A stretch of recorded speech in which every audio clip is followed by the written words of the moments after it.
Gentlemen, I've noticed a lot of people don't know how to play the battle machine, so in today's video I'm going to show you how to play it. Let's get into it.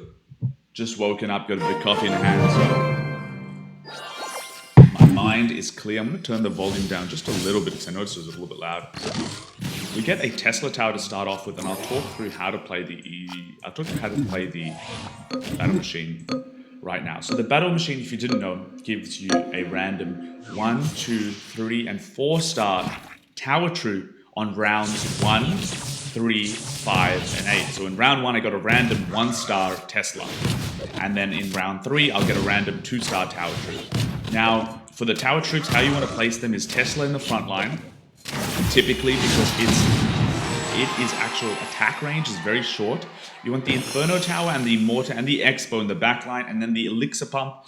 I sometimes like to use it as a little bit of a shield for some of my backline troops. Not for some of the backline troops, but also for some of the backline towers. And I will place the Elixir Pump where in the road that the RG is currently. Let's get the Superstar and Giant trait active. This is by far my favorite trait, the Superstar, because it is a little bit of luck. You need Lady Luck on your side for sure. But yeah, that's effectively how you should be playing the units with the battle machine. Now the battle machine's objective, or any battle machine player's objective, is to make it to round 5 and then past round 5, hopefully to round 8 if the game goes on for that long. And so if you want to be playing the strongest comps early, you cannot afford to take early game damage, because otherwise you are in a lot of trouble, especially because the battle machine has -1 max team size. So you'll see. We've got the Inferno Tower now. I'm using the Royal Giant as a bit of a secondary tank for the Witch. What I will do is I'm going to actually put in the Executioner, reversing another battle machine player. The Mortar doesn't do splash damage, so I'm not too concerned about that. I'm going to try to set this up here. I was going to maybe potentially sell the Executioner to upgrade the RG, but for now I'm fine. Why I'm putting the Executioner in is because I have a strong feeling that I'm going to get a Monk and then I'm going to be able to play him. But you see the kind of difference here. The Inferno Tower is effectively useless because all their units are on the back. That's perfectly fine. And so positioning of the tower troops is incredibly important with the battle machine. But we're still alright.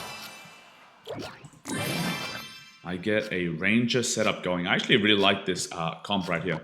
The 2 Undead, 2 Ranger, 2 Superstar, and 2 Giants. And I can actually decide what this last troop is going to be if I want. Let's see how this person is playing.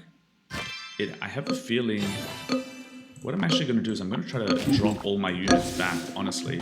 Because I kind of want them to eliminate the Tesla Tower straight away and then walk towards me so my Inferno Tower is within range to try to nuke them down, which you can see here. The Inferno Tower is doing a lot of work. Let's have a look at the stats.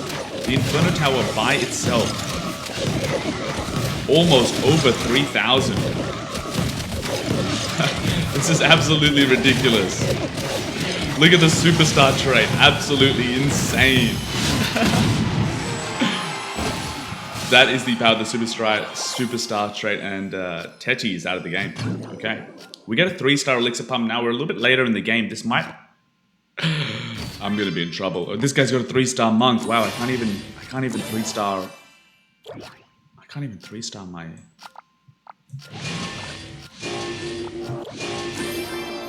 Can't even 3-star my... I can't even get another Monk in there. Wow. Okay, how's this guy playing? Okay, I'm gonna play it as like a second shield.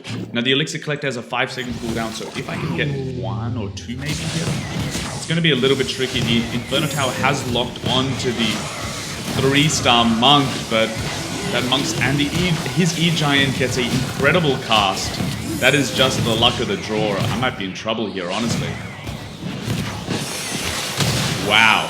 And sometimes that's how it goes. Genuinely.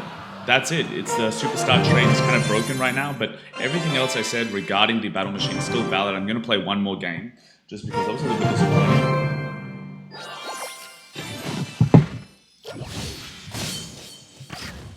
We get the Inferno Tower. couple Rangers in here. I'm going to play the Knight. I'm actually going to sell the Knight purely because I want the enemy to have to walk up towards me so the Inferno Tower is within range. And so we can at least get one elimination. I don't think we can get a second because this P.E.K.K.A. is going to be too strong. That's fine. That's fine with me. I'm not too concerned. But let's see if we can pick up a win here. That would be great. Genuinely. I'm really enjoying the new season. Let me, if you're playing the new season, if you're grinding away, let me know what your thoughts are. This comp early game, especially with the Rangers and the Giant, incredibly strong for an early game comp. What I might even do is I might even just sell this and put the superstars in straight away. And we get a 2-star RG too. I'm putting all my units towards the back because I want his units to have to walk up. The RG acts as a secondary tank. The Inferno Tower should be able to melt the melt the Valkyrie, and it does. Look at the damage for a 1-star Inferno Tower. Imagine a 2 or 3 or 4-star Inferno Tower. Go absolutely crazy. We get another Tesla Tower, great. And we're gonna hold here. I like forcing the superstar trait just because it's absolutely broken. No, okay, so we've got the Rangers trait here. I'm actually just going to play everything in the back line. I'm going to put the E-Giant up front just because I want him to soak up damage. As these enemy troops walk forward, you see, the Tesla Tower really just acts as a meat shield. His Mega Knight gets a jump off the stun. That's fine. Maybe the Musketeer can push him back. No, the Musketeer can't. The Skelly Dragon actually is doing some work. The RG is incredibly tanky and is also ramping up speed. That's fine. A little bit of loss. The RG does 3.2k damage. An incredibly strong card for 2 Elixir.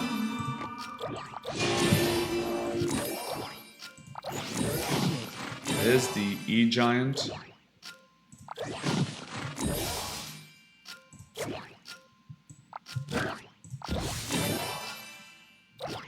We're gonna hold here. Now we kind of just gotta hope for the best. I need to make it to the next round. Wow, Tiger Smell. It's between him and I. Also, the Royal King Ruler is actually kind of viable this season, genuinely. Also very RNG based because hopefully my E-Giant casts once, he casts twice. Nice. That is the power of the superstar trait, and we're gonna make a top 2 finish here, playing a very simple, easy, low elixir cost comp. Now let's hope I get a good 3-star troop. Ah, 3-star tower. I get an elixir pump. I'm not sure how I feel about this one, honestly. That's a little bit disappointing. That's incredibly disappointing. I was hoping for I really was hoping for something else. I guess this is all I can do for now. We're gonna try to tuck away our Musketeer and put it behind the 3-star Elixir Collector. If I somehow survive this, that would be incredible. But I don't have an Expo as my troop. Also, he has my Musketeer gets 1 cast. I kind of need to get lucky and hope my Musketeer gets more than 1 cast. That's gonna be game, but we still take a top 2 finish, so we get some elo. And the battle machine is really broken under the right circumstances. And in those games, sometimes the dice doesn't roll in your favor, but that's how this game works, and that's how life works. You keep going and you keep moving forward. So I will see you all in the next video. Cheers.